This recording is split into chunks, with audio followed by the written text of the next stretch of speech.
বিচাৰি আছো আৰু তোমাৰ মোবাইল ফোনটো সুইচ অফ কৰি থৈছা ভাগৰ অৱসাদে যেতিয়া শৰীৰ ভাৰাক্ৰান্ত কৰে তেতিয়া মই ইহঁতে অলপ চিৰা হওঁ বুজিছো মালাৰ দুৰাৰোগ্যই তোমাক তোমাক খুলি খুলি খাইছে মই বৰ বাতৰি কৰিছো কি কৰোঁ কি নকৰোঁ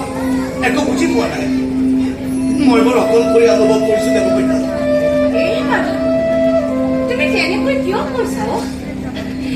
আৰু মই দেখোন আছোৱেই তোমাৰ কাষে কাষে মোৰ সঁচা পইচা নাজানে তুমি মোৰ কাষে কাষে আছে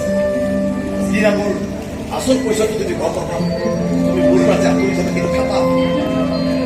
তুমি যদি খেদি দিয়া সেয়া বাৰু বেলেগ কথা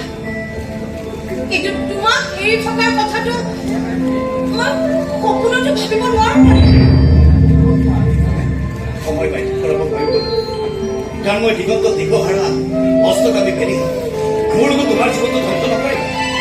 তোমাৰ সন্মুখত এটা ধুনীয়া ভৱিষ্যতে ভাবছে আছে কিন্তু মোৰ ভৱিষ্যতটো তুমি মোৰ বৰ্তমানো তুমিয়ে মানুহ আবেগৰ বশৱৰ্তী হৈ ভুল সিদ্ধান্ত ল'ব পাৰিব কন্যা এবাৰ তুমি তোমাৰ দেউতাৰ কথা ভাবা মই দেউতাক চব কথা কৈছো বাৰু আমাৰ মিঠা সম্পৰ্কটোৰ কথাও কৈছো জানা কি ক'লে চালে দেউতা বহুত সুখী আমাৰ সম্পৰ্কটো চিৰ চুবুৰীয়া হোৱাটোতো দেউতাই বিচাৰে তেখেতজন আদৰ্শ ব্যক্তি আৰু মই হলো এটা চোৰ নাই তুমি চোৰ নহয় বাৰু তুমি চোৰ কৰা 10জনৰ মংগলৰ বাবে আৰু 10জনৰ উপকাৰৰ বাবে আৰু বিশ্বাস কৰা সেইবাবে মই সঁচাকৈ বৰ গৰ্বিত জানা আনে তোমাক চোৰ ডকাইত যিয়ে নকওঁ কিয় তুমি যে মোৰ বাবে মৰমৰ দেৱত এই বাবা গান এটি কোৱা না গান দিয়া আপুনি মই তোমাৰ কোৱা না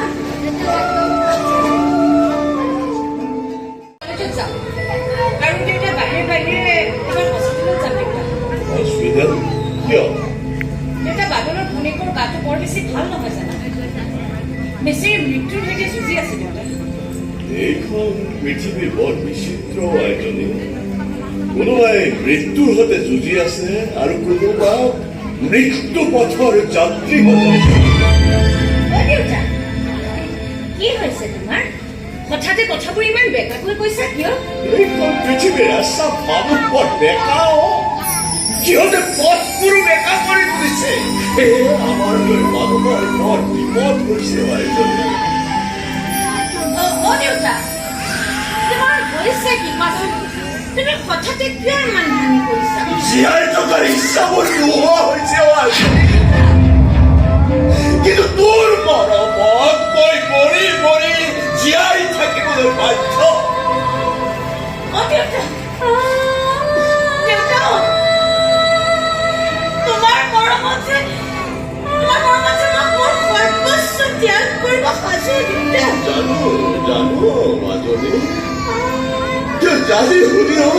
মই নৰকলৈ পঠাব খুজিছো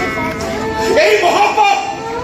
জানি শুনি কৰিব পৰা মানুহজন কিমান হৃদয়হীন হ'ব পাৰে সেয়া হয়তো তই কল্পনা কৰিব নোৱাৰি কিয় যদি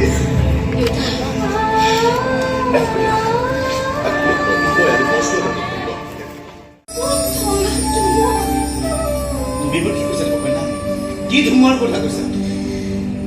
দেউতা মোক বিয়াৰ প্ৰস্তাৱ দিছে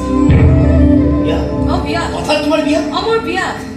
কাৰ লগত তুমি নুসুধা কাৰ লগত অৰূপা দত্তৰ সৰু ল'ৰা ৰিকিৰ লগত এই ড্ৰাগছ আসক্ত ৰিকিৰ লগত ৰিকিৰ সৈতে মোৰ বিয়া কিয় খুৰাকে এই প্ৰস্তাৱ কিয় গ্ৰহণ কৰিছে দেউতা অংশীদাৰ কৰিছে অৰূপা দত্তৰ চালত দেউতা এতিয়া বন্দী হৈ পকাই আছে জানা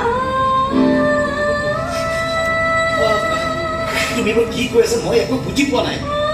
উদয় শইকীয়া মাৰ বেমাৰৰ সময়ত উদয় শইকীয়াৰ পৰা দেউতাই 10 লাখ টকা ধাৰত লৈছিল এতিয়া অৰূপা দত্ত আৰু উদয় শইকীয়াই মিলি এটা ডাঙৰ চাল তুলিছে হয়তো পইচা ঘূৰাই দিব লাগিব বিয়া কৰিব লাগিব এই গোলামৰ ৰীতিৰ সৈতে জঘন্য চাল এই মাধু তুমি কিবা এটা কৰা না তোমাৰ অভিশনে যে মই জীয়াই থাকিব নোৱাৰিম সুখে দুখে মই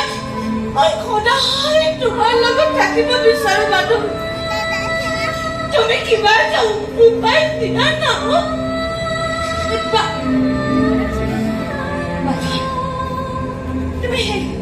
তুমি মনে মনে আছা যে তোমাৰ ভাল পোৱা কোনোবাই কিনি লৈ যাব বিচাৰিছে আৰু তুমি মনৰ পৰা পালন কৰি আছা কি কৰিব পাৰো মই নিজে এটা দাল দৰিদ্ৰ চোৰ টকাৰ অভাৱৰ বাবে সৰুতে মাক হেৰুৱাবলগীয়া হ'ল টকাৰ অভাৱৰ বাবে ভনীজনীৰ মৃত্যুৰ সৈতে হস্পিটেলত যুঁজি আছে এতিয়াতো 10 লাখ টকা কিন্তু মই কি কৰো কোৱা না তোমাৰ অভিশনে যে মই জীয়াই থাকিব নোৱাৰো তুমি বুজি পাইছা নে মই তোমাৰ লগতে থাকিব বিচাৰো কিবাটো এটা উপায় দিয়া না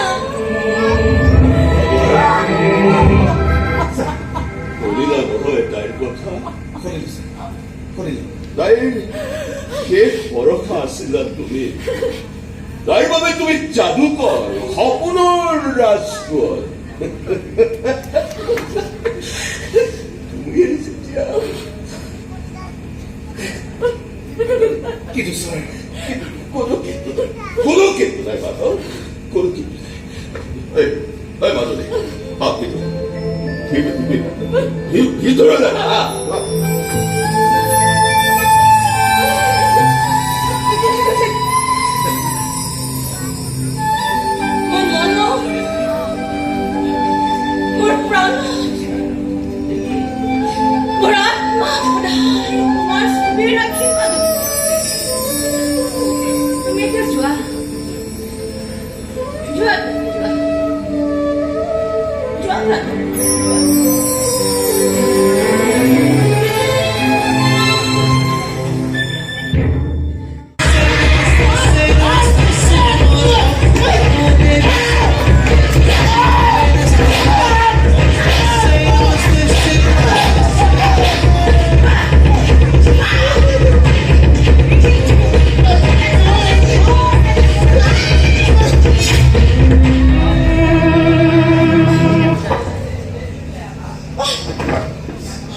Bapak aku masih